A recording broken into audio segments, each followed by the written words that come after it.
broadcast of Southern Virginia Athletics. Tonight's contest, we have the Southern Virginia Knights women's soccer team hosting the Bobcats of Frostburg State University. Art Furler here with assistant men's coach Jeremy King. Jeremy, what you got for us tonight?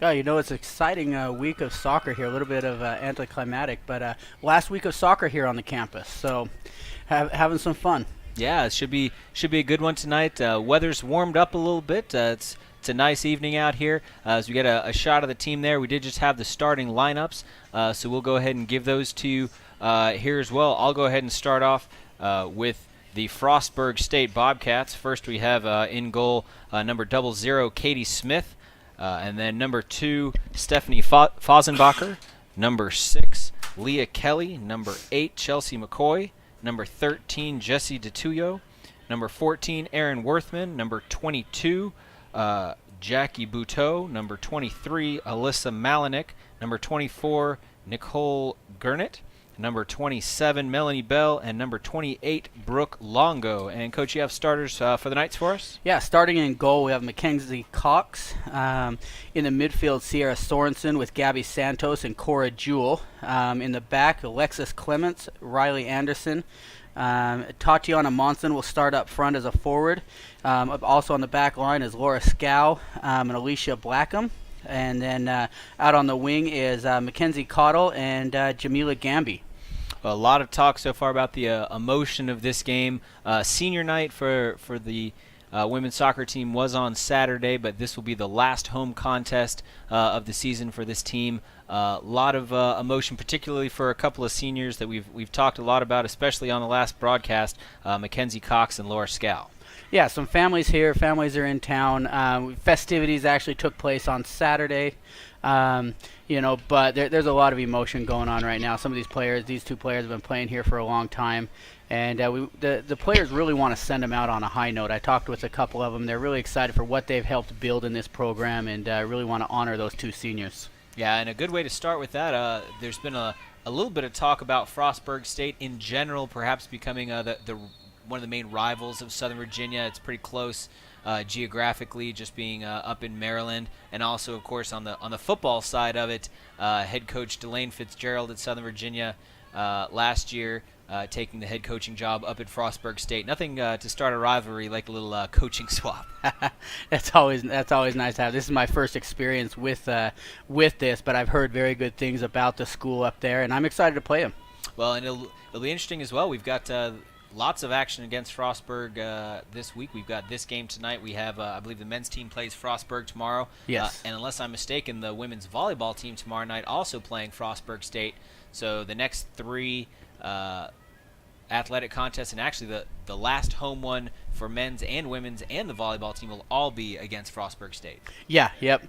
It's I know the volleyball team's doing some stuff. We're really excited to play against them, and this is going to be. I talked with Coach Graurock. This is going to be a good matchup today. He's really excited. Frostburg State presents a lot of different challenges that maybe we haven't seen so far. He's very optimistic about his Knights' chance, though. Yeah, if you look at the schedules, both teams come in here relatively similar across the board and relatively similar in conference play as well. The Knights down a couple of games to Frostburg State. You'd love to see them get a little bit closer to equalizing that as they head into the end of the season. Yeah, right now I know the Knights are holding out a little bit of a hope for a playoff spot, but right now I know Coach he just wants them to play good soccer tonight. Yeah, it's the difficulty in that scenario where you're a little bit on the outside looking in, where you need a couple of things to happen that are outside of your control, other games playing out the way that you need them to, but also in this case, the Knights can do a little bit of work for themselves by putting away a couple of final games as well. Yeah, for sure, and I really like what I see the Knights doing right now. They're kind of taking that possession game, knocking the ball around. They switched the point of attack a couple of times.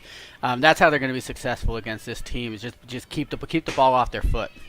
Yeah, difficulty that they've had in the past for sure has been making sure that they switch the field. It's been not just keeping the attack on one side, but really making the defenders move around, making them adjust and really wear themselves out, both mentally and physically. Yeah, and it's things like that, getting an early, not really a dangerous shot by Santos there, but it puts them on their heels, makes sure that they're kind of keeping them honest there, getting that first shot on goal.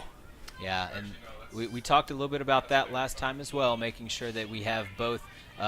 You talked about the importance of the first shot on goal, the first couple shots, and the first corner kick as well. So far, the Knights possessing the ball well, keeping it down on this side of the field, looking to do exactly that.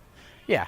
Like I said, I really like what I see. The possession, the shape. They've got really good team shape right now. That ball right there is a very good, very composed ball. Just release pressure, keep the ball on our foot, and see what we can do with it.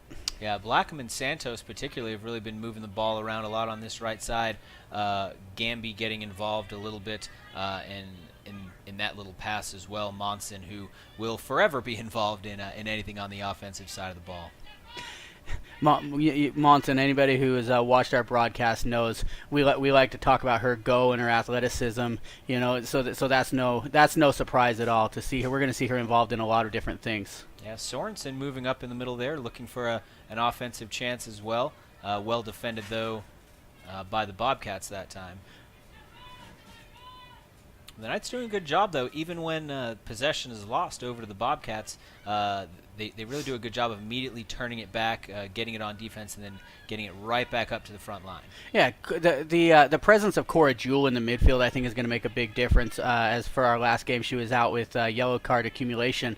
But she's a leader out there. She's a leader on that team, and the girls will really feed off of her in the midfield. Yeah, great substitution in her place last time. It was well covered. It was, I guess, covered by committee a little bit. Cody Park, I believe, the primary benefactor of those additional minutes. But you're right. There's a different energy out there having Jewel on the turf. Oh, she just brings so much experience. The experience that she brings, the composure, the leadership. She's a sophomore, but she's been here. Last year she played and was a contributor last year. She also brings an element that I think they were lacking last game with stretching the defenders at the top of the box. Yeah, she's got such an ability to shoot from the outside, and really. When that's the case, you can't really play up on somebody. You have to stretch yourself a little bit. You have to respect their ability to shoot from distance. Oh, good thought with the push ahead by Jewell that time, but Frostburg able to get in and break it up for the moment. But immediately up on that, Laura Scow with the throw-in, and the Knights will continue this relatively extended offensive possession. Yeah, very veteran move there by Laura Scow, playing the ball instead of giving up possession, being able to play the ball off the Frostburg defender to keep possession for her team. Yeah, very heady play in a scenario where you may think, okay, it's going out, or just need to recoup, but way to stay on top of that. Dangerous opportunity here for the Bobcats. Brings the ball down the flank, get a service in, and it's over the bar. McKenzie was okay on that one. The first time really the ball has crossed that end line on the Knights side, really one of the first real offensive possessions that Frostburg has had, even though it was a relatively short one. Yeah, that's something we don't see a lot out of the Knights, that short goal kick. I really like that as a coach because you serve a ball up from a goal kick and it kind of becomes a 50-50 ball. Yep. By playing that short ball, it really just makes sure you keep possession. Like we talked about in the pregame here, it's just keep possession on your foot. If the other team doesn't have the ball, they can't win. Yeah, so I guess two schools of thought. One, you move the ball down the field faster. You know where you're going. It's a little bit tougher to adjust to for a defense to know exactly where that ball's going. But you're right. It's more of a toss-up as opposed to if you move it up the field more slowly, or maybe not even more slowly, more controlled as you can outlet and play some one touch and move it up. But you really do make sure that you maintain that possession. Yeah. Corner kick coming up. This is our first corner of the game. I think last game we waited till about the 25th minute. Is that what? No, it was the 60th. Second half. Yeah, second half. I think it was 5 or 10 minutes into the second half that we got our first corner that time. This one, of course, favoring Frostburg State. That's a difficult way to start off for the Knights, but they've possessed the ball very well offensively so far, as we see the setup for that. And that one, looked like the initial send in wasn't great, but a good follow-up just sails high. Yeah, that was a really good turn. The ability to get her hips turned and get something at least thrown towards goal. It went over. We're gonna have to watch that, clean up our marking in the back, and that second ball played in is one we're gonna have to really watch. Yep. And there's a good example of what we were just talking about. The send out from the goalie ends up going in the middle of the Knights and a couple of Frostburg players, and even though it's maintained for the moment, it really makes it tough to transition that ball onto the offensive side of the field, and we end up giving it right back over to the Bobcats. Yeah, there's smart times to play that ball, and there's not smart times. Sometimes you do just need to play a ball up. Yep. Other times you want to. You're not going to be able to play short every time because the defense is going to be able to is going to step up on you. See how the Knights adjust tonight and playing smart that way. It was great defense by Cottle on the initial throw-in to slow things down, and then Sorensen to get in the middle and break that up as well. Dangerous situation now, though. Aaron Worthman stepping up and just shanks that one wide of the goal. Couple of shots so far have gone wide. Mackenzie Cox, has the ability to turn a lot away, but luckily tonight hasn't had to yet. She's in Alicia's ear a little bit. Alicia knew she dove on that ball, overcommitted. As a defender, you really want to force that player outside. Keep her outside. Don't let her cut back and put that on her right foot. She wants to put it. She's a right-footed player. She wants to put it on her right foot.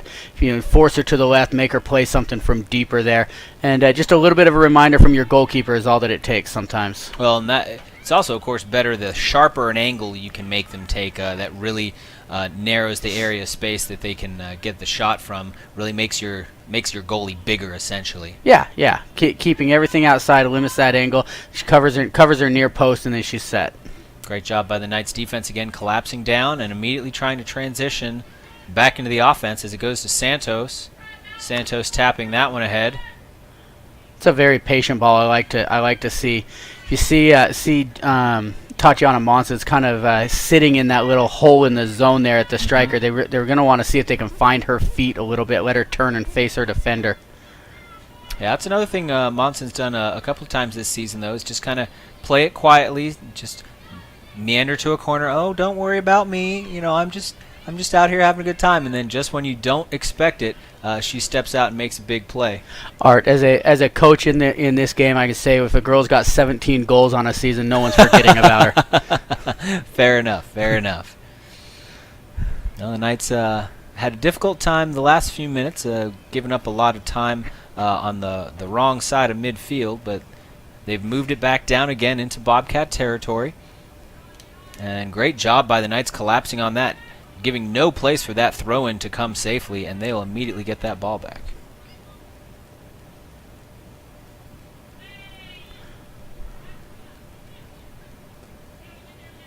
Hotly contested possession now, going back and forth quite a bit. In case you are seeing that falling debris, those are leaves, not snow. We are expecting snow here potentially in the mountains over the next couple of days, and then perhaps even here in Buena Vista over the weekend. But right now, just the leaves falling, blowing across the field.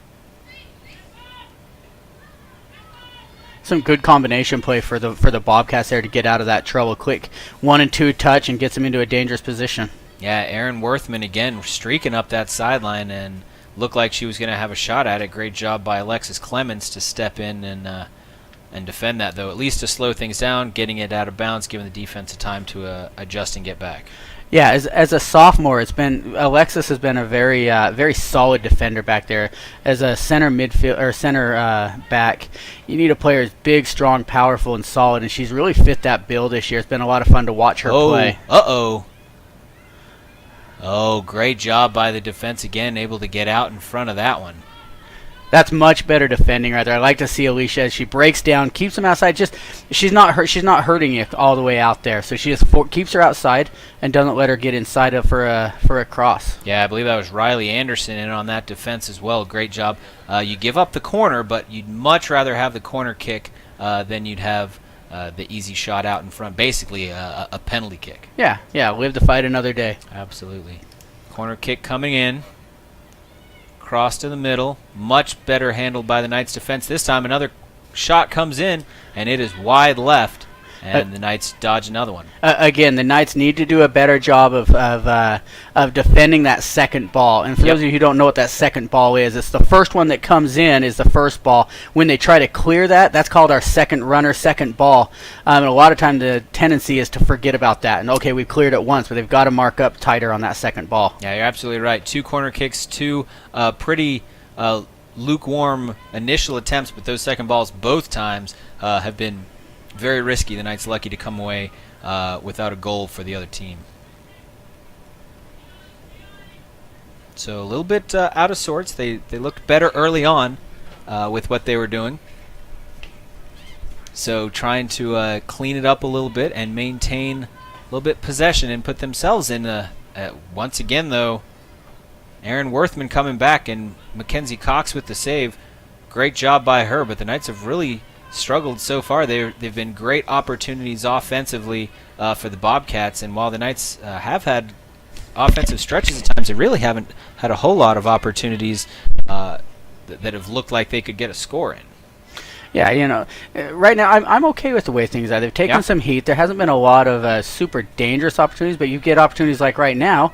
In a deep position, you've got the ball on your leading goal scorer's foot.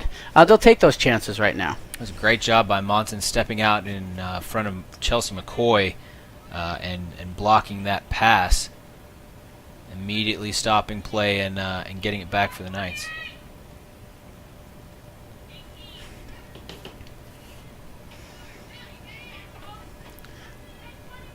It looks like the Knights are setting up for a corner kick. Yeah, that was a little bit strange. The initial call was a goal kick, and then it looks like he changed. Yeah, so good opportunity for the Knights now. Get their first corner kick, set it up quickly. That was a good ball sent in by Mackenzie Cottle. Goalkeeper's off her line. And a good clear. Great job by the Knights, so as you said, way to get the goalkeeper drawn out of the box trying to make the stop, but immediately the Knights able to get the ball away from her, keep the play going. Very, very risky.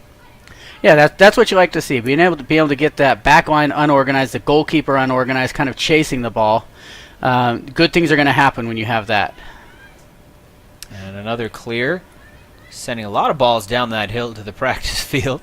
Gamby getting involved in that one as well. What a tenacious defender. We talk a lot about her as someone who's got so much energy and sprints down the field on offense, but she uses that same amount of energy as a defender, just really getting in and suffocating opposing players that have the ball. Yeah, she's a great teammate.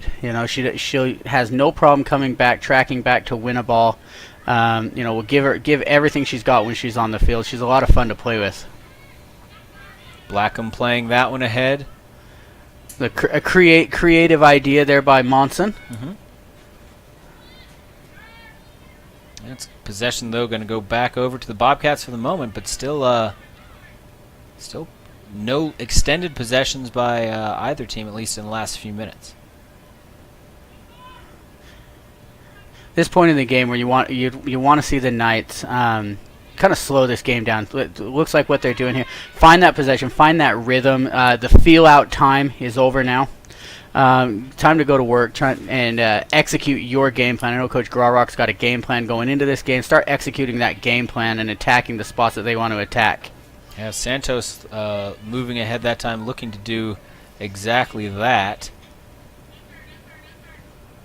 but played out of bounds by Frostburg State.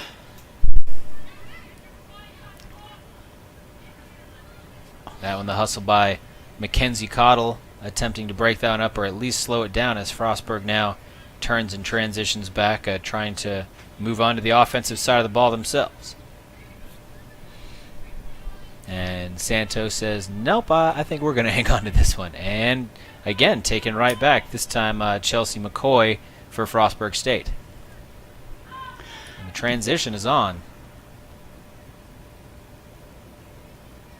And very well defended again by Mackenzie Cox. She's her last game here. She's already had quite a few saves, looking to extend that lead, perhaps make it more difficult for the next person behind her to take that Southern Virginia record away from. Yeah, her mom and dad are in the stands right there with her sister and her husband Tyler. I've heard her doing a little bit of cheering, so it's fun to see. That first shot on goal, I believe that's Tatiana Monson sending that one in. Relatively easily defended by the goalie, but again, you like to see it come in. You like to see it on frame, just starting to warm up and test those waters. Yeah, it's an opportunity, just another opportunity.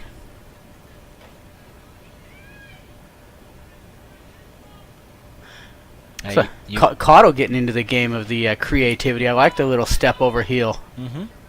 Yeah, you were mentioning Kenzie Cox's parents and family here as well. They stopped by and chatted with us a little bit after the game the other night. Really like to see parents come out and support, families come out and support, and it's just a wonderful environment to have them come out and be able to be at the game and to get to come talk to us a little bit, and the coaching staff and everything. It's such a nice, relatively small environment. You really can't get to know just about everybody, even as a quote-unquote outsider coming in like that. Yeah, Mackenzie's from small town Alpine, Utah, which I knew that, but as our parents got out there, they actually live just down the street from us, just down from where I live in Utah. So it was kind of fun. We'll make a connection when we get there, when I get home.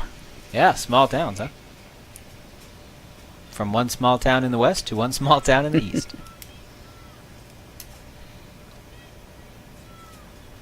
Now coming up on 20 minutes away here in the first half. The Knights still tied with the Frostburg State University Bobcats 0-0. Again, the last home broadcast of the season for the Southern Virginia women's soccer team.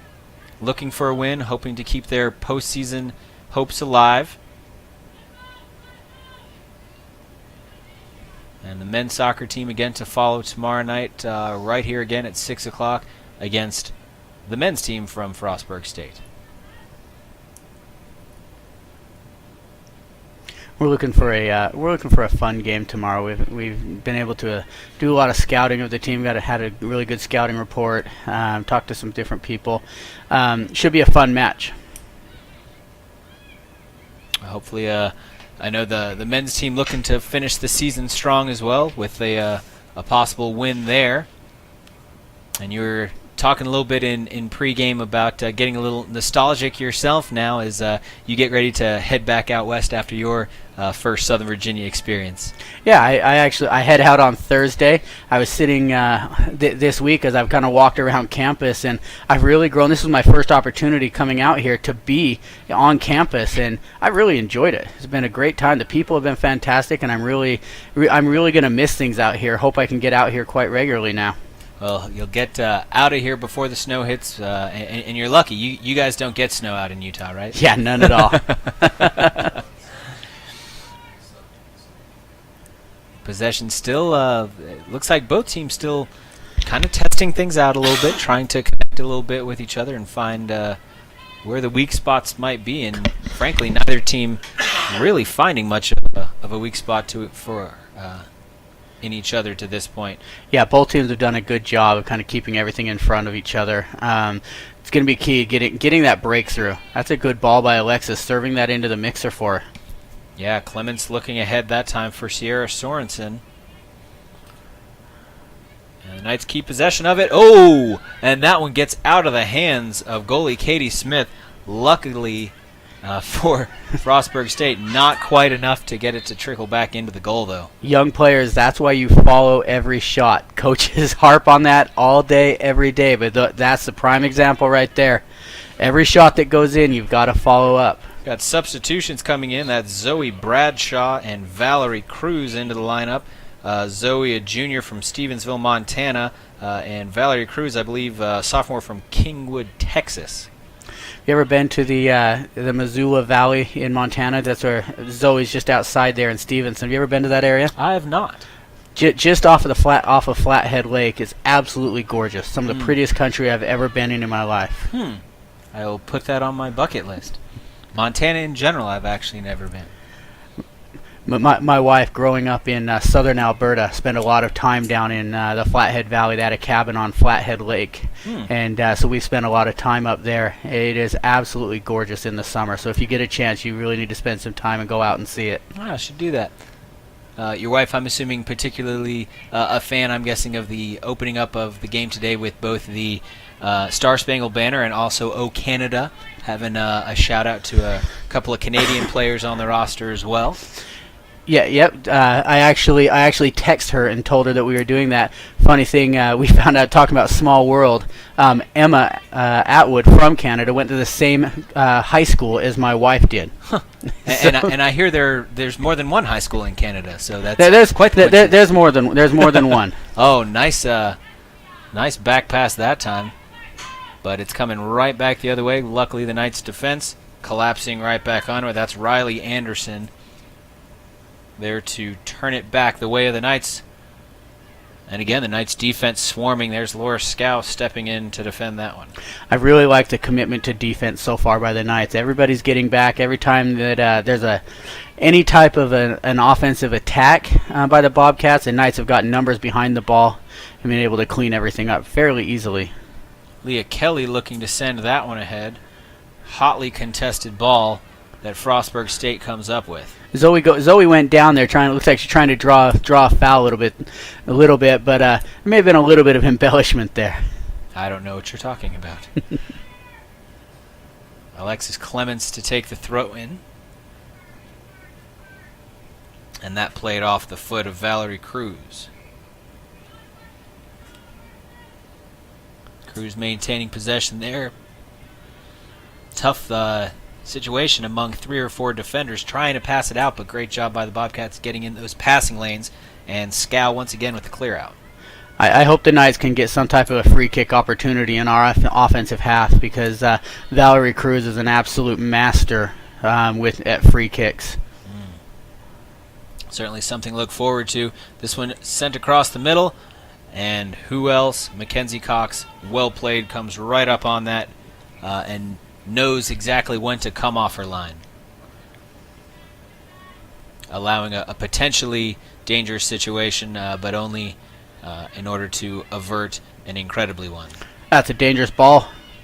Especially with Gamby out there, and again the goalie off her line there. Katie Smith comes way off of that one. The Frostburg coach is really going to want to talk to his back line. They've got to get on the same line with their on the same wavelength as their goalkeeper. Alicia Blackham moving over to defend.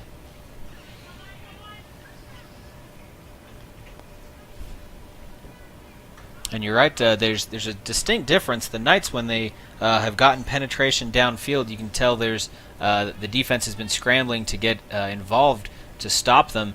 However, most of the time when the Knights have, when the Bobcats have moved downfield, a lot of them have gone either easy shots, just rolling to Cox, or that the Knights have already been able to get in and break up very quickly. Yeah, like I said, I've been very impressed with the commitment to defense, getting numbers back behind the ball.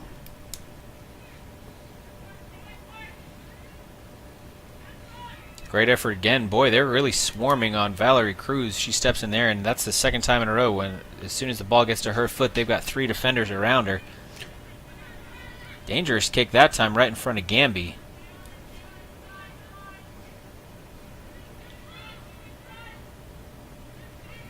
And a good outlet pass that time by Bradshaw as well. The Knights looking to gel a little bit on offense.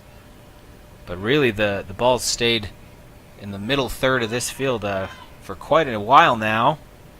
And just as it looks like it's about to get out, the Knights defense again not going to allow it and sent back in transition. That was unlucky by Bradshaw out there. We were able to play out of the back. If she controls that ball, we're really able to get in for a good chance, it looks like. Nicole Gernert with the possession for Frostburg. And trying to put together an offensive possession, that one off of Stephanie Fosenbacher. A lot of high-flying balls coming in from Frostburg State as well, as the Knights with a good clear. And who else but Gamby from all the way across the field coming in to challenge. Monson gets a piece of it and sends it over to Cruz. Trying to slow it down. That ball's got to be a little bit quicker by Cruz. Monson played her a good ball inside, making her run. She's got to reward her runner and get that ball into space for her. Yeah, it looked like it may have been a victim of a little bit of indecision, trying to figure out whether she could get ahead and play the ball or keep it herself. And in that moment of indecision, defender able to step in and make the play. I was a little critical of Alicia Blackham at the beginning of the game for diving in, but there's been 2 stands now just recently where she's done just fantastic job of containing and slowing down that defender, not allowing her to get in behind her, and in turn, forcing a bad ball or forcing something away from goal. So she's done a really good job cleaning up after that one mistake. Well, the Knights kind of rallying at this point, as it looks like the offense is being put together a bit by the Bobcats. Again, Zoe Bradshaw rushing out to get the defender, or to get the offensive player moving around. And that one, very scary. That's an unfortunate goal on the Knights right there. Ball served up. The Bobcat player was able to get a touch on it. Mackenzie misread the cross, and on the back side, Alicia was trying to save the ball and it knocked it into the corner. Yeah. I believe the ball was in already before she hit that ball, but yeah. Well executed by the Bobcats. Yeah, it looked like it had already crossed the line, and Blackman was just doing what she could to get on the other side of it. But yeah, as you said, well played. A great misdirection, really. So difficult. You certainly can't be everywhere, and goalkeeper Mackenzie Cox trying to play across that, and with Blackham's help, it's still not quite enough after that misdirect goal. It's going to be interesting to see how the Knights handle this next 5 minutes. Do they get down, or do they really have that fire and want to go out and get that equalizer before half? Yep, we've talked several times this year. The 5 minutes after a goal, very dangerous for both teams, because emotions are high and it can swing very, very strong in either direction. Oh, here's going to be a dangerous free kick again. I talked about Valerie Cruz.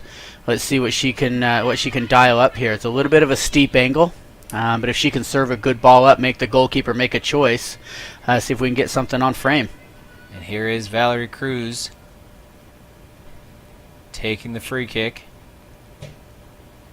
Sending that one in. There it is. Wow. That's a fantastic goal by Valerie Cruz. Again, I think that's her second goal this year off of free kicks from distance. What a shot, right where it needed to be. Anything lower and the goalie would have been able to easily deflect it. Anything higher and it's off frame or off the crossbar. Boy, what a great shot to the far post. That's the response that the Knights needed. 2 minutes after a goal, go out, get the equalizer. Now we're even going, see if they can get another goal before halftime. Well, it's that volatility, though, that we were just talking about after Frostburg State makes that goal. The Knights come back and equalize, but now there's that volatility again. 5 more minutes of who knows, and Frostburg State back on the attack immediately, looking to want to regain that lead. The Knights' momentum shifted a bit in their direction off that, but Cody Park made the same mistake that Alicia Blackham made in the very first of the game on that cross. Gave her the cut back lane. Got to keep her forced outside. Yeah, great defense on that second play though, as Cody Park steps in and slows down the defender and breaks up the possession. However, still on the attack, Frostburg State coming back, shot from long. And Cox's sure hands fielding that one and immediately getting it right back out to Monson. And Monson now off to the races a bit. Perhaps a little too fast with too many defenders around her. Her and Cora Jewell trying to do a little 2-on-3. This one off the foot of Monson again. Jewel's been quiet the last little bit. She needs to really assert herself, get involved in the midfield, and ask for the ball right now. The Knights are dangerous when the ball's at Jewel's foot. She's able to create opportunities. They really need to involve her a little bit more. That out of bounds off of Frostburg State. The immediate throw in by Laura Scow. But possession regained by the Bobcats.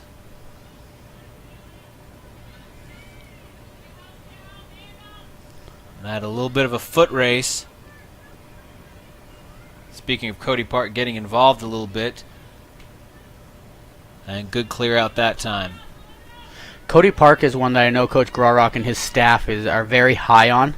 She's only a freshman, has really good pace, can move the ball well, very sure-footed in the back. So good things to come for her over the years of her years here at Southern Virginia. Boy, Jamila Gamby came flying in on that from out of nowhere to break that up. Looked like she had a chance at it, but again, the Bobcats have to drop 3 this time to stop her. Sometimes I feel like a little bit of a broken record because I do these broadcasts. I say a lot of the same things, but you can't deny Gamby's pace. She just brings so much to the table with her energy that she brings. She really ignites a team. She's willing to do a lot of things that I think her teammates or a lot of people that play soccer aren't. She's willing to go full speed. Great save that time, diving by Cox.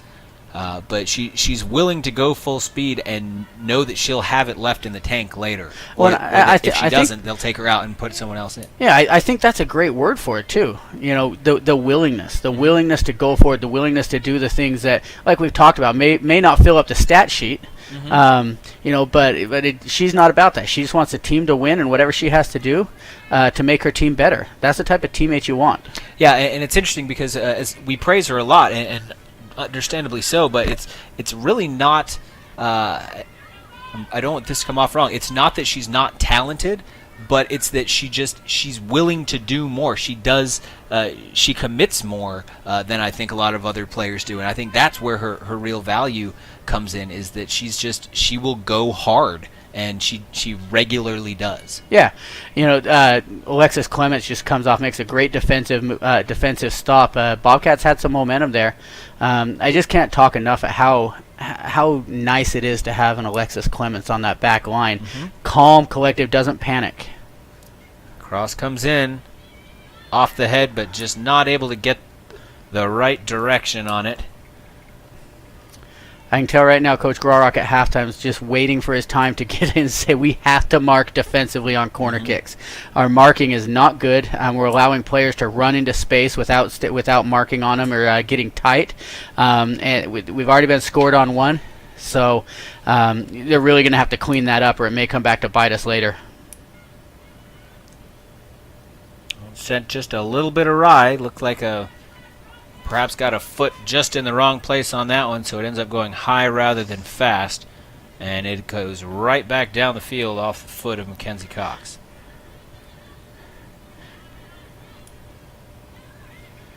Brooke Longo getting involved in the action this time for Frostburg State. And a quick play that time by Cruz, looking for Gamby, and may have gotten a little excited on that one. Yeah, it's very interesting to see that obviously we're not the only ones that see the pace that Gamby has. If you notice, every time Gamby's making a run or checking into the ball, one person's defending her, and they're dropping a player a good 15 yards in behind in case she does have the pace to get behind that first defender. Frostburg's done their homework. I'd like to see Gamby play a little bit higher line. And Jewel fall in a little bit right in behind her to fill that space and not allow that player to sit back there like that. Attack that player. Make him defend you with two players. Great header by Frostburg State, trying to play the ball up, immediately defended by Alexis Clements. You mentioned again her prolific play in the back line of the Knights, and definitely able to slow down the pace of the Bobcats that time.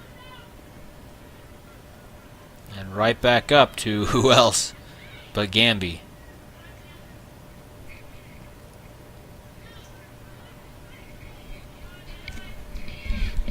Gamby has such a knack for getting the ball. One thing she's going to learn, because she is very, very young, if I remember right, she's actually only 17 years old right now in school. But she needs to hold that ball up. The Knights are defending so much right now. Sitting back, Monson and the other wing are having to come back and play a little bit more defense. So when we do play that ball up to Gamby, she's not having any help. So if she can just hold that ball up a little bit, hold up the play, and wait for help, she's going to be a lot more effective. Oh, dangerous ball behind. Well played off the foot. I believe that was Chelsea McCoy again for Frostburg State, but goes wide right. Mackenzie Cox not even needing to get in the way of that, but that could have been very, very bad. Cody Park now sending it downfield for the Knights. And the quick play back to the middle for Frostburg. Great defense to send that back out. Monson playing it up. Gamby out in the foot race. That's what Jewel does for you. That's what they really missed last game, is the ability to win that ball and play. That was a great ball into the wings. A little bit unfortunate that Gamby got that call, because I thought that was a pretty good challenge on her part. Can't really help it if she's just strong. Yeah, I agree. It was pretty close. I think both players gave about as good as they got on that. You like to see free kicks deep in their end right here. If the Knights just want to lock this in, keep the pressure there, and send the ball right back in as soon as it comes out. Don't let them clear the zone.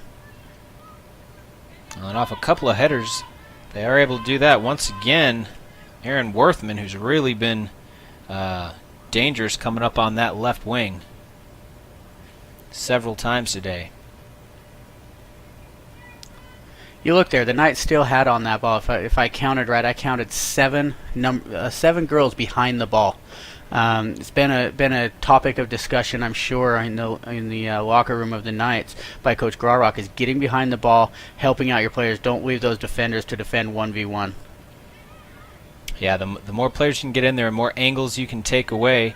And once again, into the sure hands of Mackenzie Cock. You can tell she knew exactly where that was going, read her defenders well to know where the gap was, and collapse on that one. Frostburg State still crashing on Cruz every time it gets near her.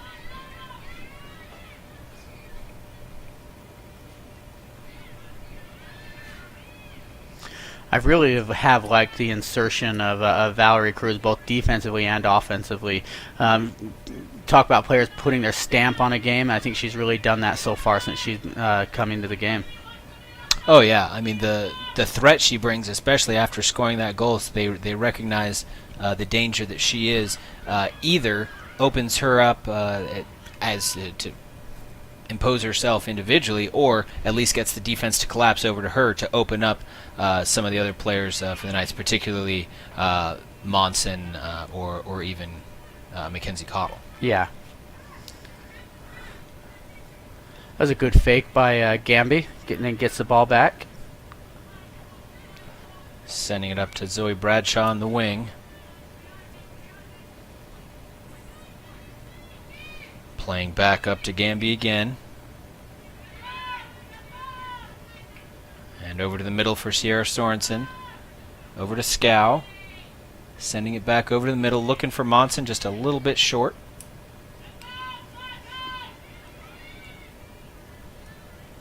And that's smart play, too. That's a good closeout by Cody Park. Immediately, when she sees the ball, she's running to it, but looking over her shoulder, knowing I don't have to sprint to this ball as long as the Frostburg player's not going to. But if she's not there running alongside it, Frostburg gets a sprint and gets a wide open shot from the wing. But way to conserve energy but still play smart defense. That's a smart, heady veteran, almost veteran play by a freshman. Mm-hmm. Dangerous situation now, and a good clear out. Who was that? That's a good question.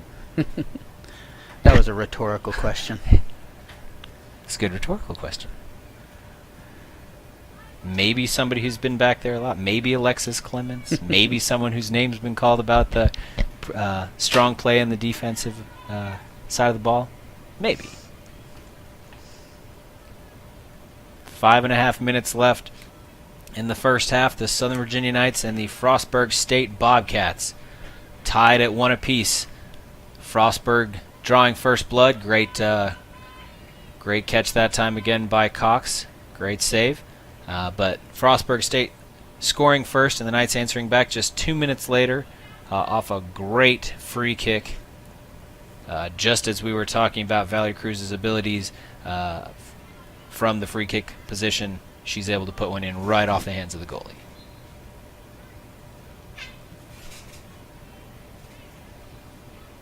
Well, if you're Coach Graurock, are you happy with how things are going so far? Are you not? Still some things to talk about? You know, I think yes and no. There's some things that I'm sure he's very excited about that he's seen. I think we've possessed the ball very well. We've moved the ball well, gotten into some dangerous opportunities. Defensively, I think he'd like to see his players mark just a little bit better. Maybe not watch the ball as it flies through the air so much, and mark up on players. But overall, I think he's happy going at the half if it goes there 0-0 or 1-1. Great look ahead that time by Jewell, trying to find an offensive opportunity.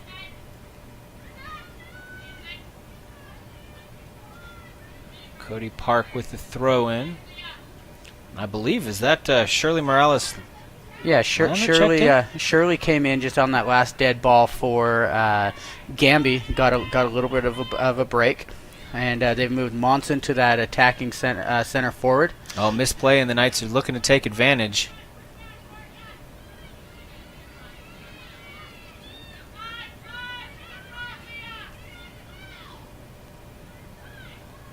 There's Shirley again as she plays it across the field. Again, I like the Knights trying to switch fields, make that goalie and that defense adjust back and forth, not knowing where the attack will eventually come from. Yeah, that ball by Morales, though, needs to be on the ground to Jewel.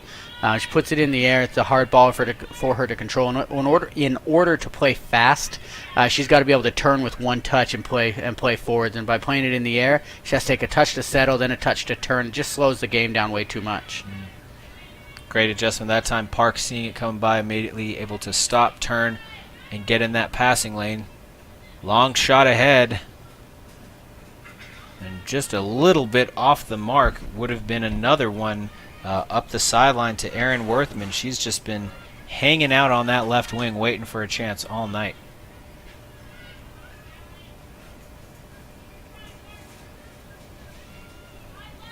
This is good possession right now by the Knights. Work the ball around the back, get the ball forwards. Gonna earn a throw in. Yeah, Sierra Sorensen has been doing a lot. She's another one of those players that we don't call her name enough. I think she's gotten a lot of those touches when there have been extended possessions where the Knights have really just played one touch, two touch through the middle.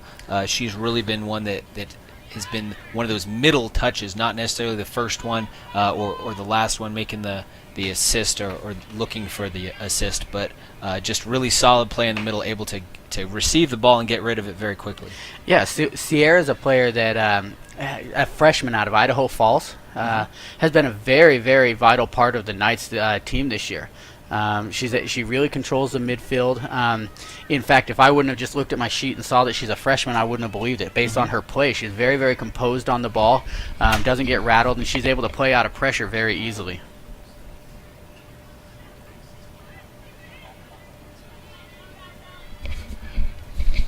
Minute and a half to play now. Still tied at 1 apiece. You know, both teams really would love to get a score to go up before heading in at the half. Knights really need to close things down right now. The Bobcats are attacking with numbers. Ooh, that's a dangerous opportunity. Again, that's one of those that's what we call a half chance. You know, it wasn't something that was a clear-cut shot, but she made something that wasn't really there, something very dangerous.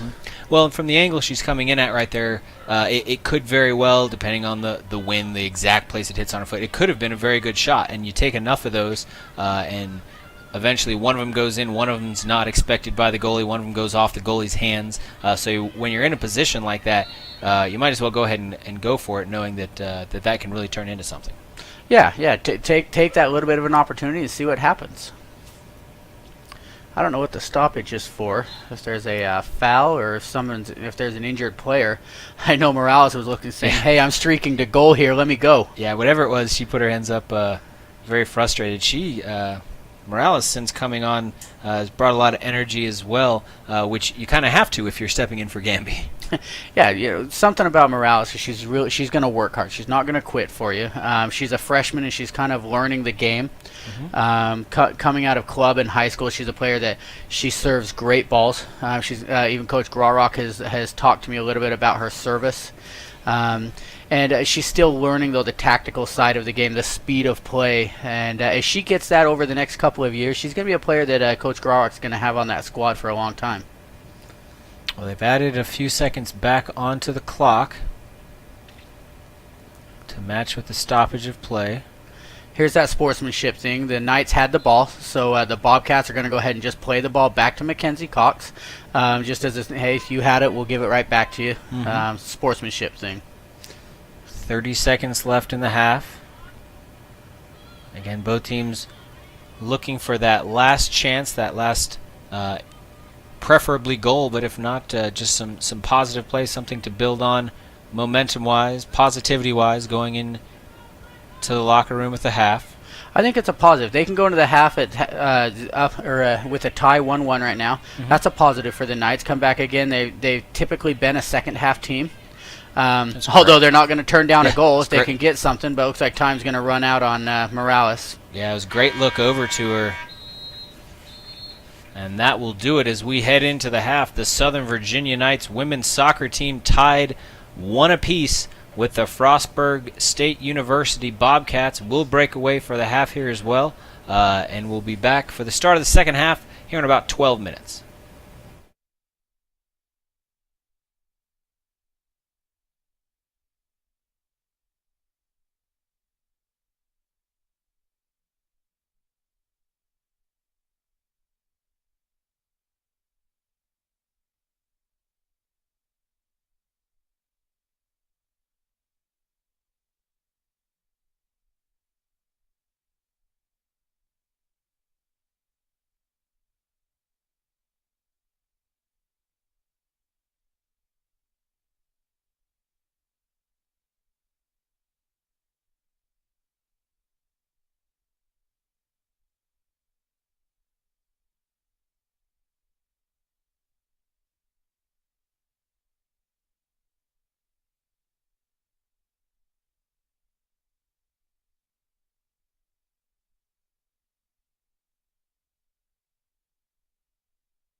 Welcome, everybody, as we get ready for the second half of Southern Virginia Athletics.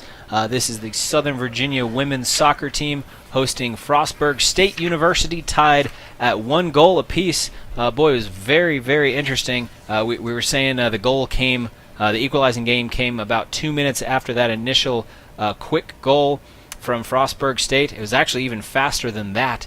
We have the stats now. We're looking at Stephanie Fosenbacher with the goal off the assist from Aaron Worthman.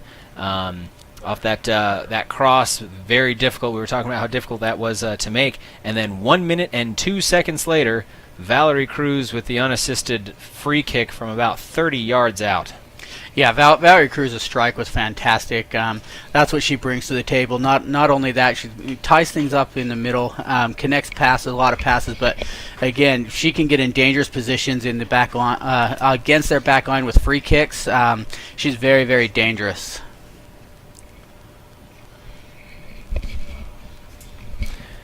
Well, as we get ready for the second half, a couple other things we look at in the stat column. Lots of shots coming in from Frostburg. They're leading 13-5 in the shot column, but as far as the quality of shots, a fair number of those were pretty easy lobs coming in. Mackenzie Cox able to clean those up pretty quickly, and so that the stats a little bit misleading there. You can tell the Knights are getting into it a little bit. They're excited for the second half of their last game of the season here. Does that surprise you who that is in the middle of that? She's got energy, man. She's just can't be spending it out on the field yet. Second half hasn't started, so I hope mom and dad are watching right now. Well, as we get started for the second half, again, Art Furler here with Coach Jeremy King. Jeremy, your thoughts on what the Knights need to do to change things up to come away with a victory here? They've got to put some pressure on the back line in dangerous positions. They've had some shots from outside, which is okay. We want that, but a little bit more patience in the final third. Get in behind the defenders. See if they can isolate Tatiana Monson on the outside. Get some of those through balls, maybe switching the point from the left to the right side. Let her run through. If we can get Tatiana Monson running at the goal, that's what they want to do. Yeah, the Knights have really been looking for those opportunities throughout the day today. They've had some chances, and you can tell.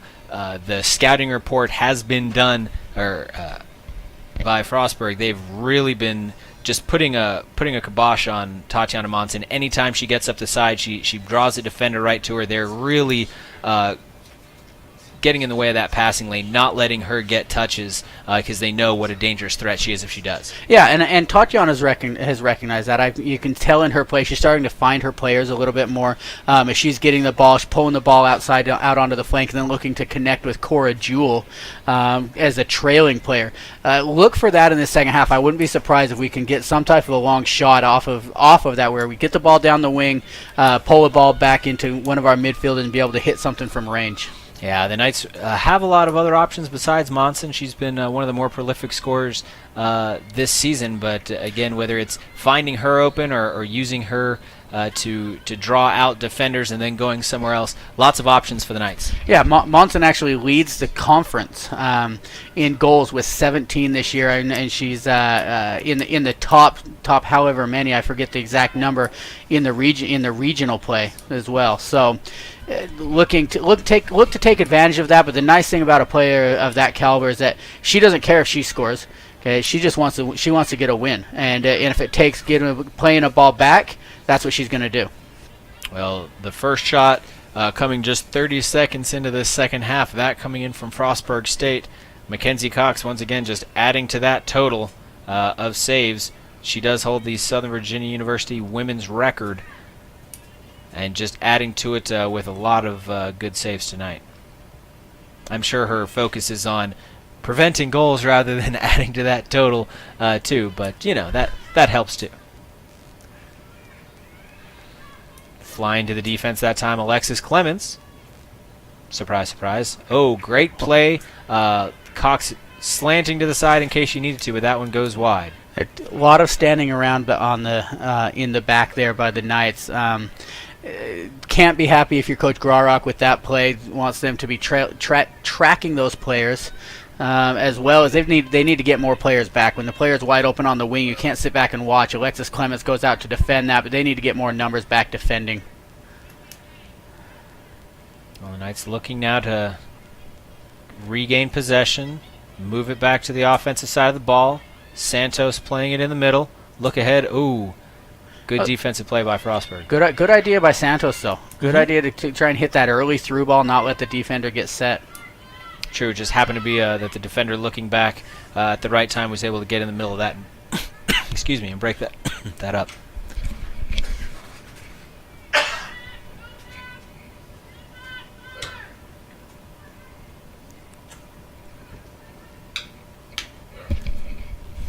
Kenzie Cox clearing out again and looking to move.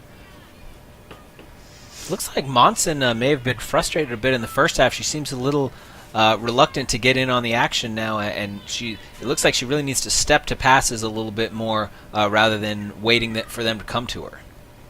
Yeah, and anytime you're having a little bit of a tough time, you want to sit up and win balls. Here's a good run by Monson down the wing as we speak about it. Yep. That's what you want right there. If you can get Tatiana Monson going at defenders, now she needs to be able to pick out. Ooh.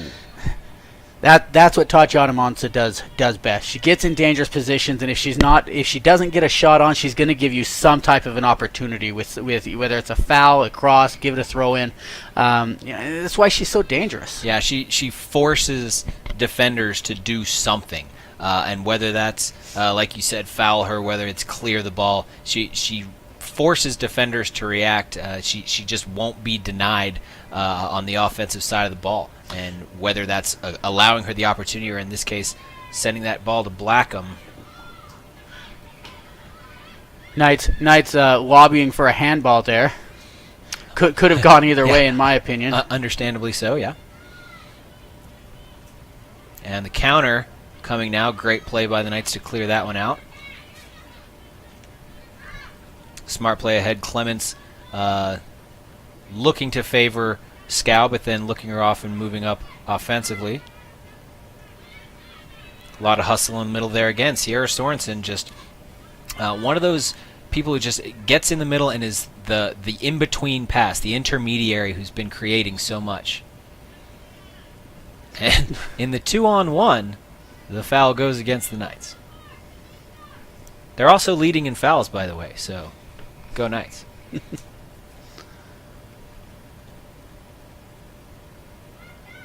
That one's sent down. Quick adjustment, Alicia Blackham. Trying to break it up. Ball comes across the middle. And the Knight defenders fighting for that. You can tell they are not content to let the ball sit in front of their goal, as they have been a couple of times throughout this season. That's been one thing that I think they're doing a bit better at, is taking it personally when defenders, or excuse me, when offensive players step in there and want to just let the ball hang there. Yeah, I've been very, very impressed with the urgency that the Knights have. Last game of the season, unless they get into the playoffs, some may say they're playing for pride right now, and I've been very impressed with that. They've not sitting back; they're going at it, almost playing free right now. And I like the way that they're playing right now. Very fast, very attack oriented, but defensively they've been solid. Little bit too high that time for Mackenzie to coddle to get underneath, and the ball will go back over to the Bobcats. A little bit of fancy footwork by Stephanie Fosenbacher again, and great defensive play. The Knights again stepping up and clearing. For the moment, Fosenbacher sends it to the middle. 3 Knight defenders flocking, but a little bit bunched up.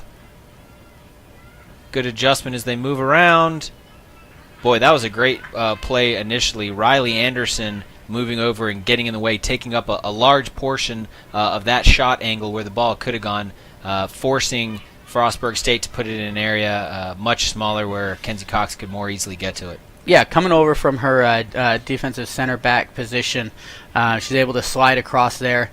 Very calm, and she didn't even have to win a ball. All she did is just cut off the angle, take off of her path, and force it to hit. It was a shot, but nothing that was real dangerous. Yeah, it was very well contested. It was slowed down, gave Kenzie enough time, really not only to get in front of it, but to line up, see where it was going to go, and not not requiring a lot of effort from Kenzie Cox because of great effort put in by Riley Anderson.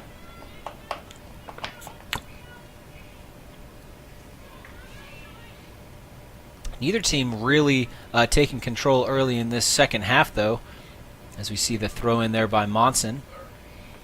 You can tell both teams wanting to get that early strike, but neither really finding great opportunity yet.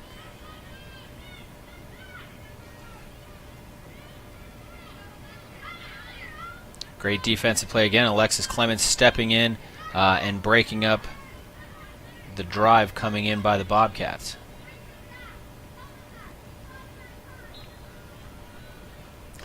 A little bit of a heavy touch, knocking that ball out of bounds. But I like how Tatiana's just holding the ball up right now, waiting for help. Be really good if we can see her start to play a little bit of a lack of better terms, two-man game with the midfield. Give a ball into the midfield, get down that wing a little bit. Right now, I think she kind of feels like she has to do it all her own when she gets the ball. But if she can combine a little bit better with Santos and Jewel, she becomes very dangerous in space. Off to the races this time. Cross comes. Ooh, just to the outside. And again, it's looks scary as it flies to the outside there, but even if it had been just inside frame, Kenzie Cox there to make the stop. Alicia Blackham now sending it downfield. Immediately coming back. She stepped in, and once again, though, very hotly contested. Both teams just kind of fighting for possession.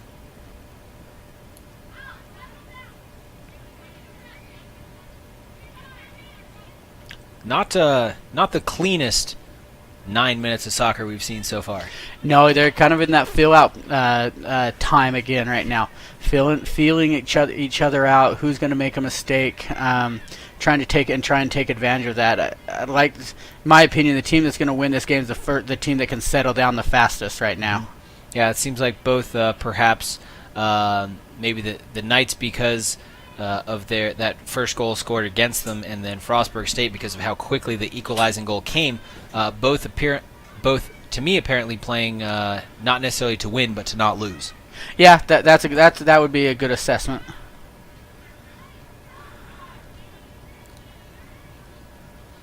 Smart play by Monson that time, trying to play it off her own head and then immediately cut back, catch her defender off guard, but that one's going to have a little too much speed on it still and roll out of bounds.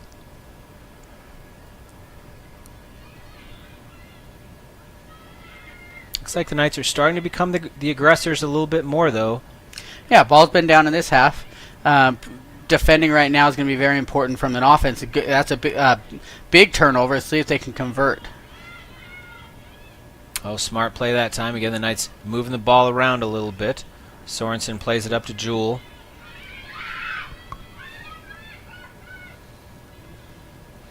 It's one because the ball's been on this side of the field more often, but also it seems like the Bobcats are doing more chasing than the Knights have been. It looks like the passes have been more controlled, more that they've been hitting them in stride rather than really having to chase the ball both on the offensive and defensive side.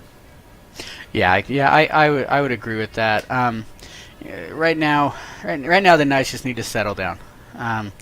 I've seen a couple glimpses this half of trying to possess the ball, move the ball around, but it's still a little bit too rushed. This is a dangerous opportunity for the Bobcats. Play ahead. Big save. Get back in. Oh.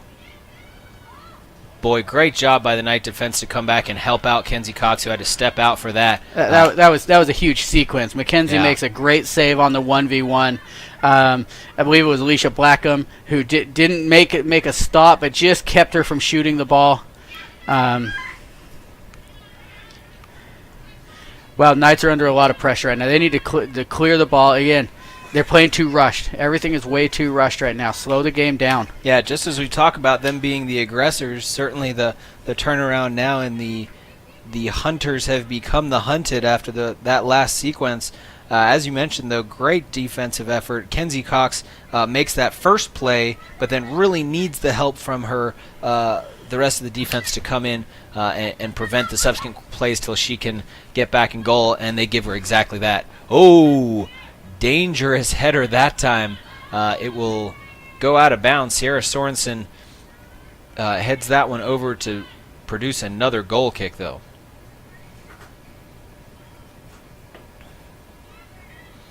That's another one to be sent in. Erin Worthman. She had the assist on the initial goal in the 28th minute.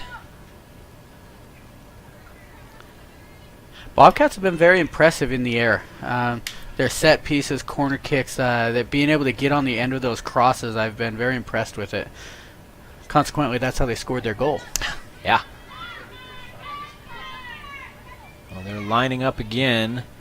This is the third corner in just the last minute or so. Now coming in from the far corner. The last two, I believe, coming in from the near. Kenzie Cox and a line of white jerseys there. I like that shot. It's kind of got the glow, the halo, if you will, to it. Big clearance. It's not out of pressure, though. Oh, smart play. Boy, you could tell she really wound up. And that one over the top. That was a really heady play. Nicole Gernert looking like she was going to shoot, and then as the defense rolled over to that, played it soft to another offensive player, perhaps with a better chance than herself. Very, very smart play. Well, the Knights really have to change this field. They've been stuck in this position now for some time.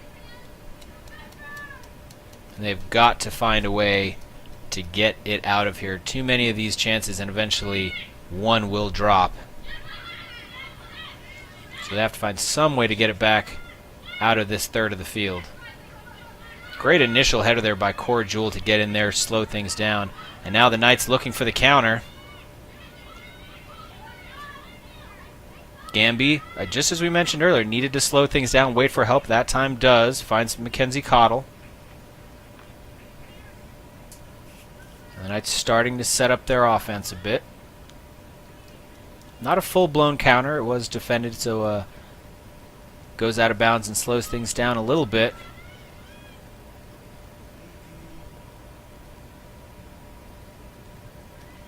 But they were able to at least reverse the field, get down and start applying some pressure to Frostburg State. More importantly, to relieve some pressure that they had on themselves. You need to hold this ball in. I like that ball by Scow. And they're looking for Monson. Sends that one up and is gathered in by Katie Smith.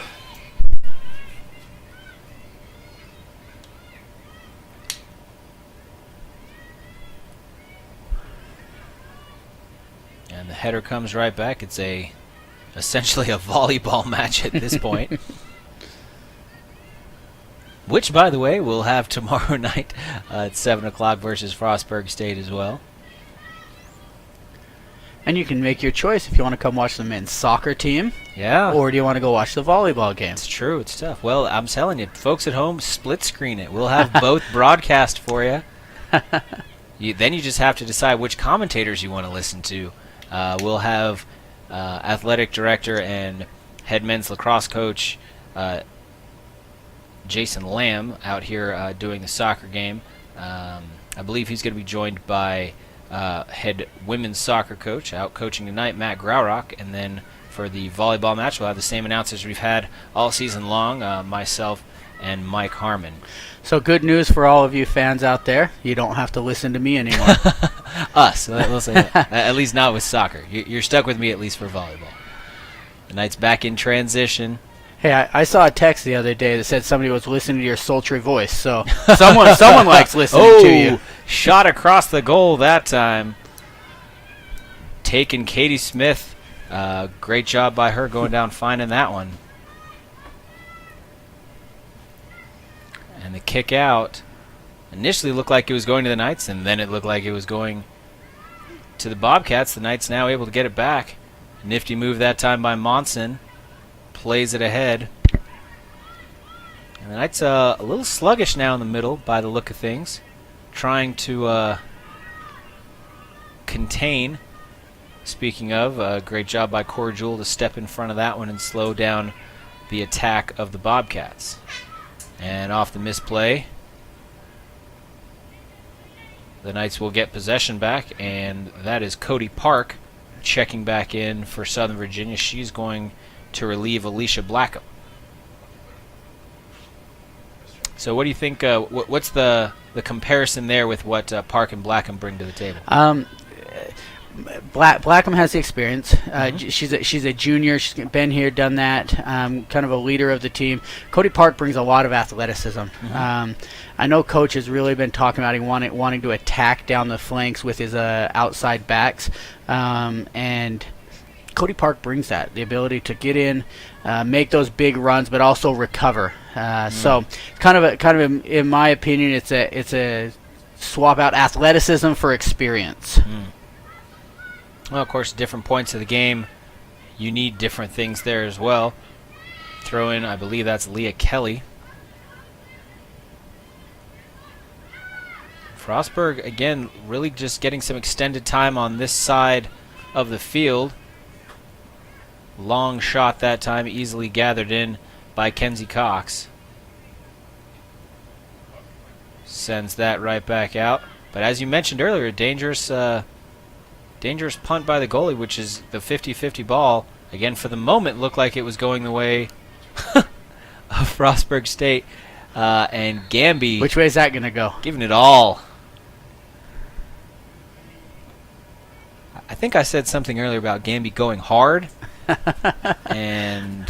Looks like the Frostburg defender got the worst of that. She shook up a little bit on that play. Hope she's okay. Oh, the worst of it from the physical perspective, and also because it's going to be night ball. I think that's Cody Park lining up. Cody serves a nice ball in here. We need to get somebody on the end of this. Sends it right into the box. Oh, Monson trying to get around it, but great header by the Frostburg defender. Fancy footwork again, this time by Mackenzie Cottle.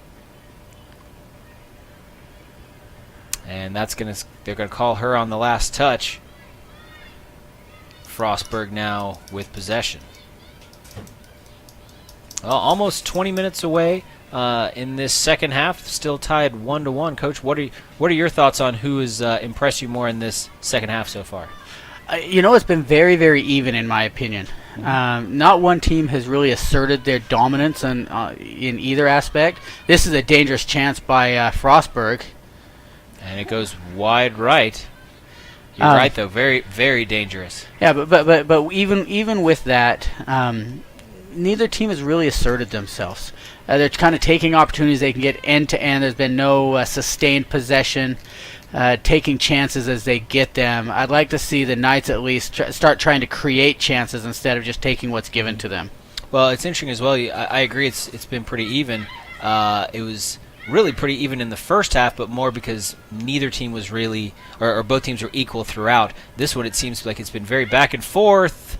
That one sent just too high across the box for Stephanie Fosenbacher to get. But this team, it seemed like the first one was very equal throughout. This one has been very back and forth rather than equal throughout. We also see the sub coming in. That's Haley Grimmer coming into the lineup. Haley, a freshman from Philomath, Oregon. Yeah, Haley brings a lot of composure in the middle. I look to see she and Jewel kind of combine a little bit. Haley likes the ball played at her feet and then distributes the ball outside very well. I know Coach Graurock's very excited to have her back after she's been on injury for quite some time this year. Well, she comes back and they immediately test her, going to her opposite number. Defended well, though, by the Knights. Cody Park again to take this kick and send it out.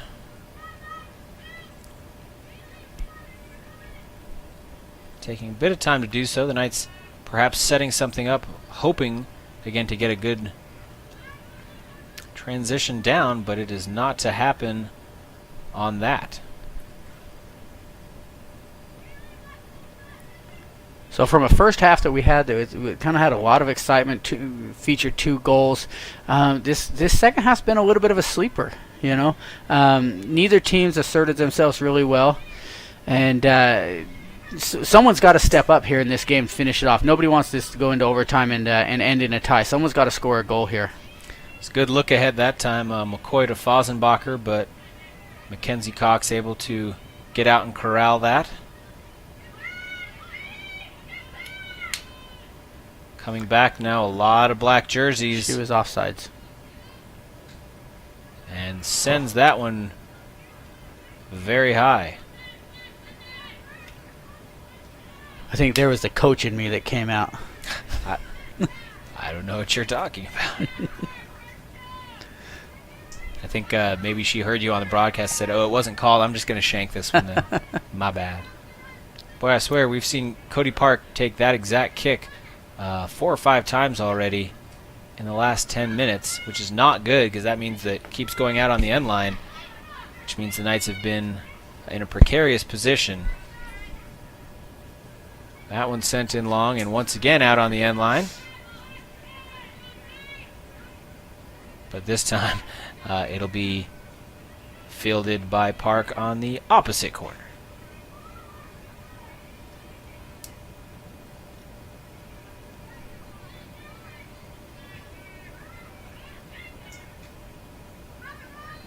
I think you're right, though. Both teams wanting to wrap this in regulation. Obviously, always the goal. Perhaps not the seniors wanting to extend their last home game on this field, but I think after the letdown of the last game, where the Knights had the lead late, looked like they were going to be able to close it out and win, and then the equalizing goal coming in regulation with about 8 minutes left. And then playing through 2 overtime periods and just not able to come up with a victory. Oh, very dangerous there that time. I believe that was Kelsey Fulch sending that one across. Kenzie Cox just in the right place at the right time. That one goes straight to her. But yeah, I think that was probably very disappointing for the Knights to have thought they had the win locked up and then find out that was not the case, the tie, and that's how it ended after double overtime. Nobody wants to see that again.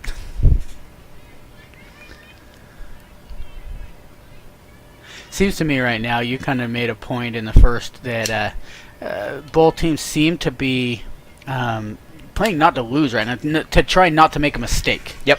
Rather than attacking it and attacking the game and taking the offense to them, kind of playing a little hesitant, not wanting to make that mistake, which may result in giving up that goal. Here's a good chance down the wing with Mackenzie Cotto kind of leading things.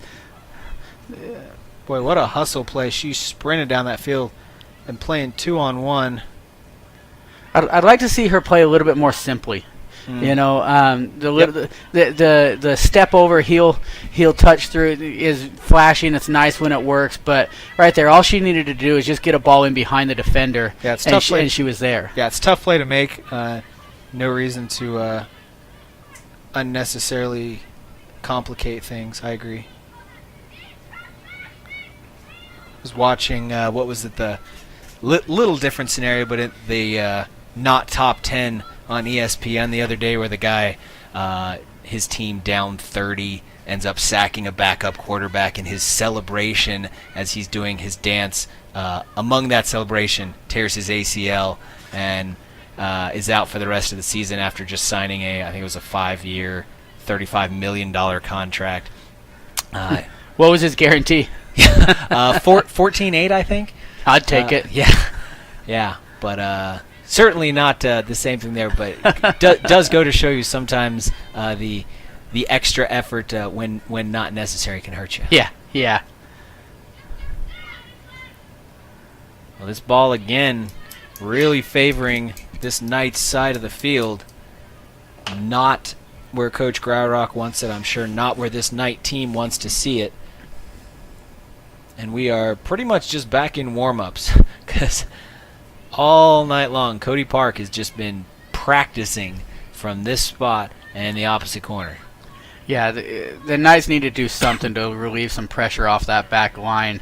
The law of numbers is going to, if they get the ball down the wings, be a little bit more patient.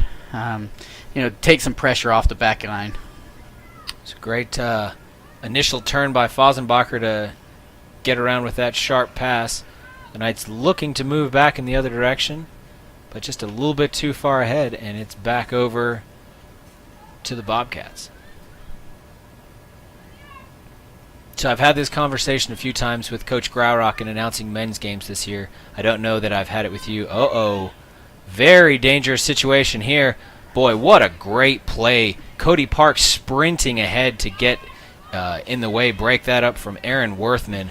That could have been very, very bad. Yeah, the effort there is what saved that. Good positioning. She played inside-out leverage. The Knights are very fortunate not to be down a goal right now. Yeah, Worthman felt that pressure, and it really just sped her up too much, so she ended up overextending and playing that ball out of bounds. I was saying, so I've played this game with Coach Graurock a lot. I don't know that I've played with you, but so in the battle of the mascots, the Knight versus the Bobcat, who wins? I've made fun of this conversation quite regularly. Have you?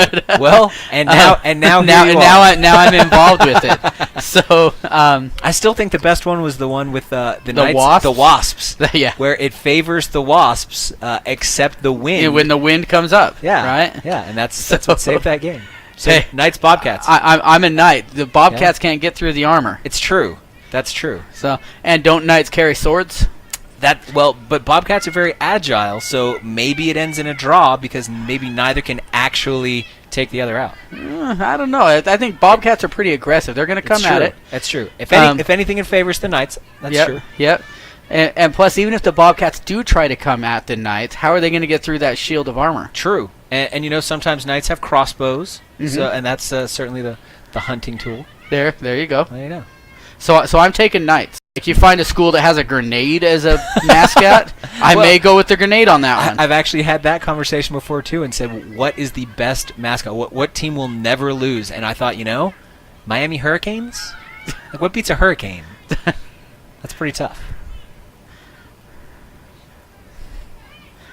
I have so many jokes in my head right now, but I just can't say them. I'm trying to find a segue back to the game because it's like, the problem is that's what happens. It's kind of been, again, both teams playing not to lose, so it's been not terribly exciting compared to what we saw in the first half, which is why we end up with the mascot debate. Yeah, but the Bobcats have had somewhat of a hurricane of shots here recently. Oh, there you go. Oh, nice thought, but the Knights right there, great defensive play. Zoe Bradshaw there to clean it up. Looked like the Knights were going to be able to come back in transition, and they still might. Alicia Blackham. Alicia's returned to the game. Good to see her back in there. 15 minutes remaining now in the second half. Still tied 1 goal apiece. The first goal coming by Stephanie Fosenbacher in the 28th minute. Valerie Cruz answering for the Knights just over a minute later. I say a lot that I was talking with Coach Graurock today, and it may be a little deceiving since my desk sits right next to his, but I talk to him quite regularly. So you're either talking to him or just listening to him talk to him. Yeah, but we had the discussion today about this Knights team. Every game that they've lost this year has been a 1-goal game with the exception of one of them. So this Knights team feels like they're just on the verge of such greatness. Yep. Couple bounces here or there, and this team could be, a top 2-3 team in the conference. One team in the conference. They only lost to Christopher Newport, I believe, 2-0. Yeah, that's a tough squad. Up at Christopher Newport, who's in the lead of the conference right now, and so. Coach Graurock's very happy, very frustrated, and it's hard because as a coach you really want to win, you want to advance and have success, but there haven't been any games that they have not been in it to the last minute of the game. Yeah, we've had him on the broadcast several times where he said there's no such thing as moral victories. Great save again by Mackenzie Cox. Boy, it seems like any conversation we have is broken up by a great save by Mackenzie Cox. But yeah, he's said several times there's no such things as moral victories, and I think that really is why you would hear him say that, because they've had a lot of moral victories, again, playing very tough teams very closely. But at the end of the day, it's that W or L that determines whether you have postseason play and when your season ends. Yeah, I like to say that moral victories are great until you get too many of them. Then they become a distraction and a negative. Yep. They've got to start winning these close games, being able to pull out, and that may not be this year. Mm-hmm. They're able to, as they get older. They have a lot of youth right now. They have two seniors on the squad. If I remember correctly, I guess I can look at the sheet here, but only one junior. 3 is my count. Okay. I've got Autumn Cox, Alicia Blackham. 4. Zoe Bradshaw, and Gabby Santos. Okay, so and the rest are sophomores and freshmen out of a 28-person roster. Yeah, lots of freshmen. So they're very young, and these close games they're playing in this year are gonna serve as experience for next year. Here's what you want: Tatiana in the offensive third, 1v1. Well, and that's one thing I've really been impressed with as well, is both in the men's and women's soccer programs. Oh, Tatiana just got knocked down after the play. The girl gets a yellow card, and the Knights are going to get a free kick out there instead of a throw-in. Yeah, shove from behind, and that's going to stop the clock as they go over and look. Again, we've talked several times about the toughness of Tatiana Monson. If she's staying down on the turf, that's big. Yeah, I just want to say she's a tough kid, because she, in fact, told me today as we were in the training room that her parents laugh because her parents think it's funny that I make fun of her for getting knocked down. So I guess in the last game, her parents said, you have to go back and listen in the overtime because the commentators talk about you and it's spot on. Yeah, so, well, there you go. I get a little bit of a complex about what I'm saying about these girls now. Because mom and dad are at home listening. Yeah, it's a different thing when folks are out there listening to you. I will say that he doesn't get a lot of credit, but Chad over there taking care of Tatiana, one of the best in the business as far as the training staff goes. Agreed.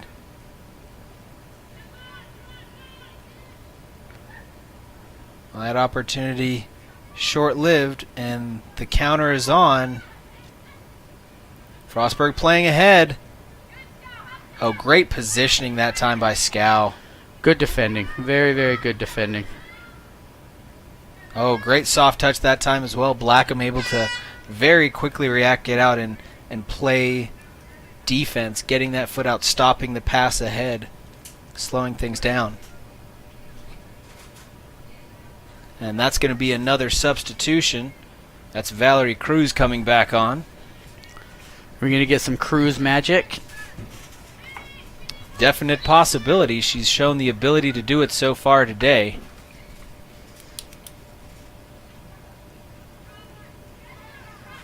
Referee playing out of the way of that one. And that one cleared, sent well downfield.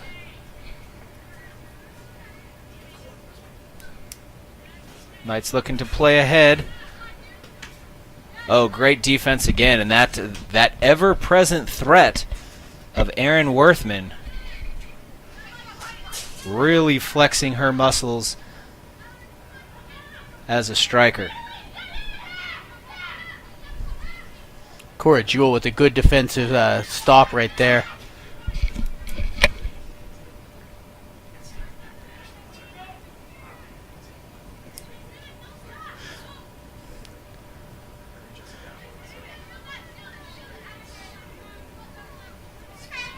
Ball goes out of bounds here for a goal kick for the Knights. We've got a sub coming into the game.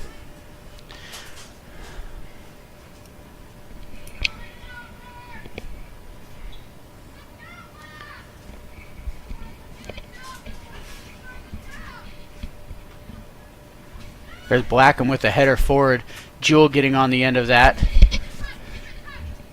Now an attack for the Bobcats, number 22. J.C. Batu, and a save by Mackenzie Cox. Throws a ball outside to a Mackenzie Cottle, and ball out of bounds for a throw-in for the Bobcats.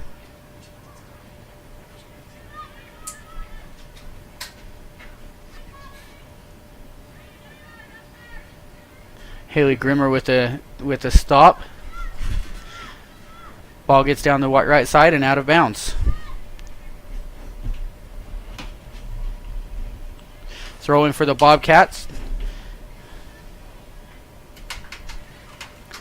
Big clearance down into the middle of the field.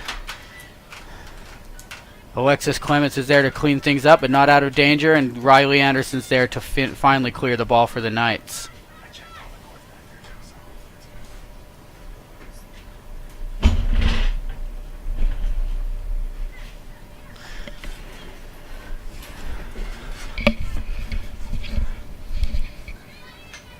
Once again, the Knights trying to, looks like, almost play to not lose again, and the confidence of the Bobcats ramping up a little bit as they're being a little more assertive, willing to push things a bit more.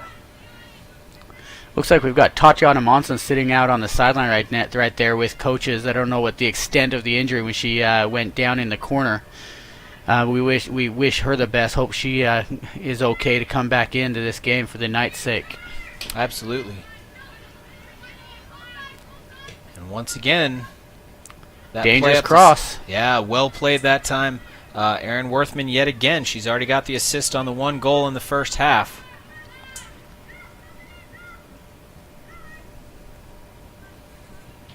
Great defensive play that time. I think that was Cruz stepping in and breaking up that play.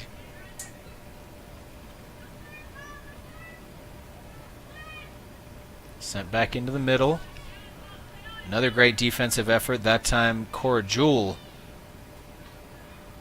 And the Knights at this point, though, really just not really transitioning, just stopping in possession by possession and clearing it. But at some point, that's got to transition into an offensive possession. Yeah, right now they're very much so on their heels, just trying to keep the ball out of the net. Yep. You do that too long, and there's just too much pressure. Sitting back, they've got to be able to connect with the midfield. Right now, Jewel's playing very, very deep, and she and Cruz have to be able to connect to get out of pressure. Grimmer, good job stepping in the way of that one, and looks like, just barely stepping out is Kenzie Cox. Mackenzie's not happy about that call. She thought she did a good enough job to keep the ball in. Mm-hmm. That's going to be another corner kick, and coming back into the game is Gamby. With 6.5 minutes left, it's getting to be crunch time right now. So one team's got to take the lead. Right now, Frostburg State has taken that lead a little bit, as far as momentum goes. It's a big save. Yeah, it looks from this angle like an easy play, but it's really not. There's so many bodies going in so many different directions, so tough to keep everything straight and know what direction you're going in to make that stop. Great job by Cox to get over in the way of it. Like Jewel had a collision there with her head. I don't think there was any intent there. Just a good hard battle with Brooke Longo. Well, especially with the tie. And comes the card.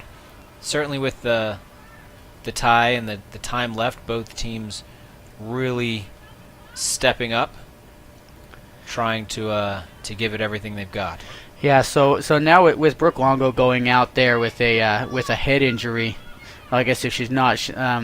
Concussions are such a big issue right now. Oh, yeah. They really need to go get her checked out. Yeah, I think the NCAA rules mean that she has to come out and have a trainer check her out. And Chad will go over there, take a look at that. I know Coach Crawrock was making a comment the other day that he's had a third of his team at one point of the season has been out with a concussion this year.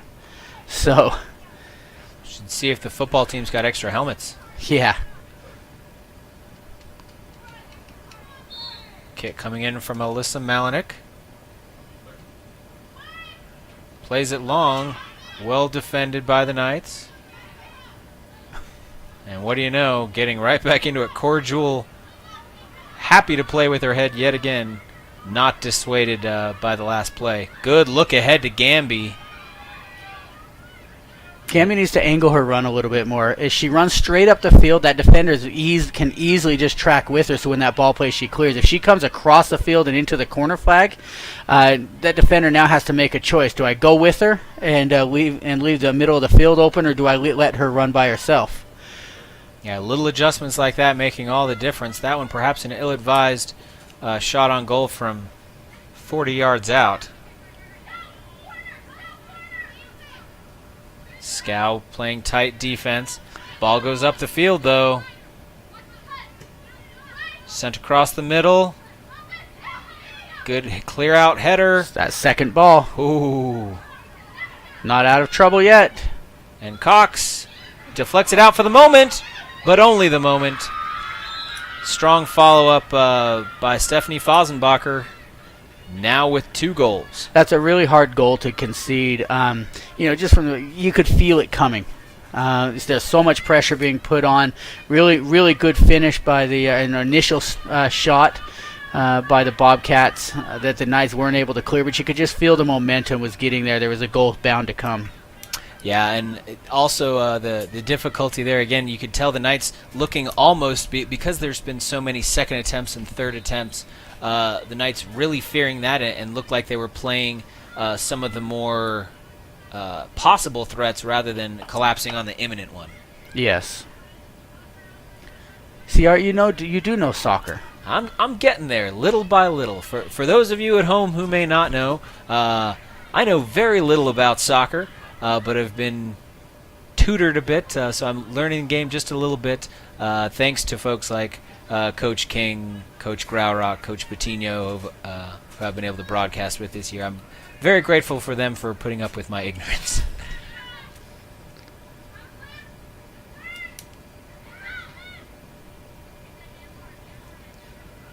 Knights looking to transition. It's definitely getting to be desperation time now.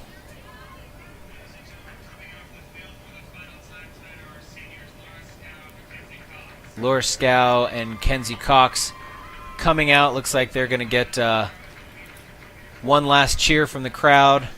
That's a great show of respect by Coach Graurock. His seniors that have been in there for so many years for him, give him one opportunity in front of the home crowd to be able to, really come out, let us as fans show our appreciation of them and the years that they've put in, the time and effort. Proud, very, very proud of them. Yeah, very, very good. Wonderful to see that appreciation both from the team, from the fans, from the coach. Just a great environment. Good to see that. It also brings in Savannah. Is it Yuri? Coming on the field as well. Uri, I believe is how it's pronounced. Excuse me. Good to see her coming in as well. And I assume it was Autumn Cox coming in as goalkeeper. I could be wrong. Yes, yeah. Uri is a player that every coach loves to have on the field and on your team. Doesn't get a lot of minutes, but she is one of the first kids out there to help get balls, get water for the players, just support the team. Fantastic teammate to have. Really enjoyed my time being able to get to know her. Well, and it's interesting as well. You don't see a lot of. The actual rotation of the Knights may only be so deep, but you have to have people to play against as well in your practice squads, in your games, your inter-squad scrimmages, and that's where some of these players that don't get nearly the minutes really contribute, because if you're not playing against a high-level competition in practice, then when you go out against the first strings of other squads, you've really hamstrung yourself. Yeah, we tell our players that just because you're not getting a lot of playing time in the actual game, that doesn't mean you're any less important. And that's thrown around a lot, but it really is true, because your job is to make those players that are playing ahead of you better. And test them, because you're making your team better and you're helping your team out every day in practice. And Savannah really epitomizes that. Yeah, we've talked a lot about glue people as well, and she's another one of those for this team that isn't going to get a lot of accolades, but really helps a lot. Speaking of helping a lot, the referee helping out Frostburg a little bit that time, getting the ball tripped up. 1 minute to go.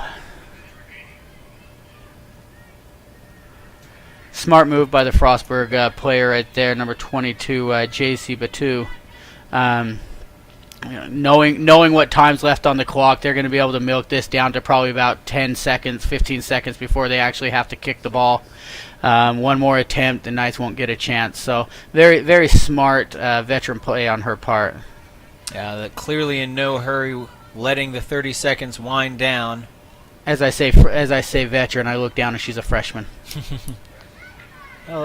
She's not a freshman anymore. Yeah, there you go. At this point in the season, there are no freshmen. Thanks for helping me out there. Absolutely. I may not know soccer, but I know helping people out. I have a brother who does a really good job at saying really unintentionally bad things. So I got all the practice I need. And with that, we wrap up the Southern Virginia Knights women's soccer team. Fall 2-1 to Frostburg State University's Bobcats. Close contest. Again, this goes in the books as another one of those very close losses. As you mentioned, the Knights losing almost all their games this year that they have lost by only one goal. Yeah, you have to be a little bit sad for the schedule right now that the wins that they've had. But you look at in the long run. They're very young. The future is very bright. They've been in a lot of games this year. You look on the men's side last year, Penn State Harrisburg didn't win a game in conference. They only won 3 games all season. Right now, going to the last week of the season, they're in second place. Yeah. So anything can happen. Play for the future. Coach Garrock will get these girls regrouped, and they'll be back next year ready to go. Yeah, a lot of progress they've made even across the board this year themselves, and lots of room to grow, lots of room that they're looking to move up as well, as you mentioned.